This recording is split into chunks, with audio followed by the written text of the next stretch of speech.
Okay, the next bone we're going to cover is the humerus. And the key to the humerus is figuring out what is the front of the humerus and what side is the back of the humerus. The most obvious place to kind of see what is the front and the back is by looking at kind of down here at the condyles. We basically have two condyles, two fossas, which is representative of the two bones in your forearm, the radius and the ulna. Whereas on the back side, we just have one large fossa right here.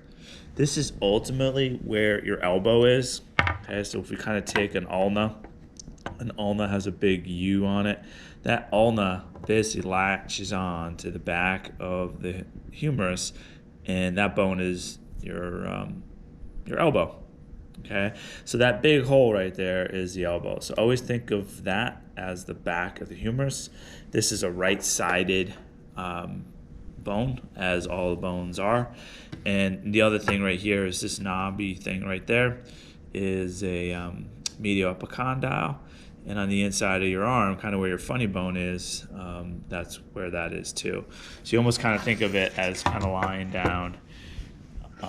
If you're looking down at your arm, you're basically looking at the humerus kind of in this angle.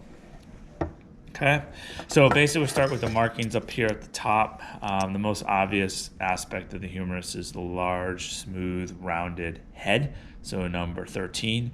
We have two necks. We basically have a surgical neck and an anatomical neck. Number 14, not the greatest 14 in the world, but number 14 is the anatomical neck. Number 9 is the surgical neck.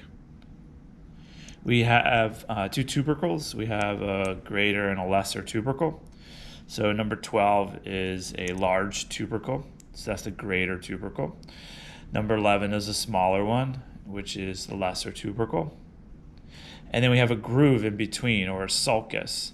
So we have an intertubercle groove, or if you see on the document, it says an intertubercle sulcus. Sulcus tends to be a groove in the body. All right.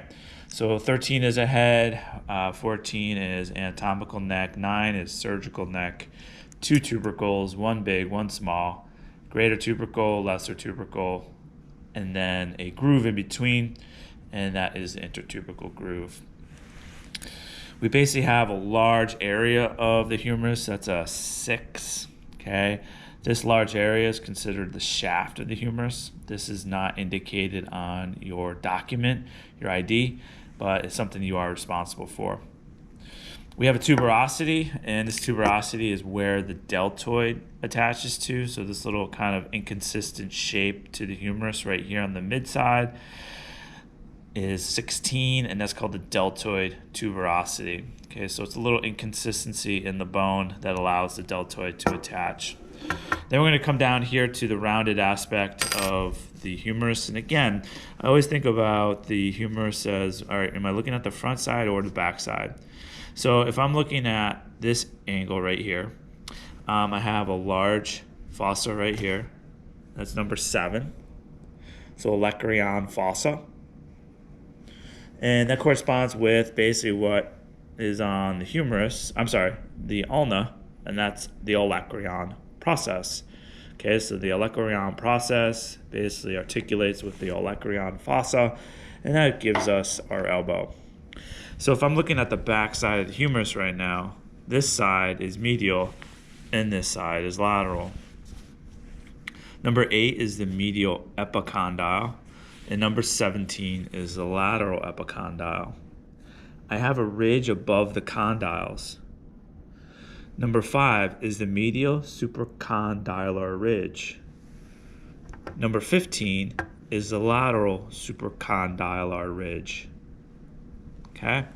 8 medial epicondyle, 17 lateral epicondyle, 7 olecranon fossa, 2 ridges above the condyles, medial supracondylar ridge, lateral supracondylar ridge. Flip it over to the front side of the humerus, and I have 2 fossas. Okay, so number 8, we see it again. Okay, so it's the same thing on the front and the back. That's the medial side. So that's the medial epicondyle Number 5 is the medial supracondylar ridge. And then again, I have a 17 over there, which is the lateral aspect of the humerus. And then 15 is the lateral supracondylar ridge. The two bones on your forearm, you have a radius and the ulna. The radius is on the lateral side. Okay, so that right there, number 18, is the radial fossa because it's on the lateral side. Number 1 is the coracoid. I'm sorry. Coracoid fossa. Okay, number 1. And then I have two areas that basically articulate or articulations, which is when bone moves on bone. Capitulum is number 2, and trochlea is number 3. Okay, so I have two fossas. 18 is a radial fossa, that's on the lateral side. Coracoid fossa is number 1. And then two articulations, very smooth aspects of the humerus. And capitulum is number 2, and trochlea is number 3. All right, and that does it for the humerus.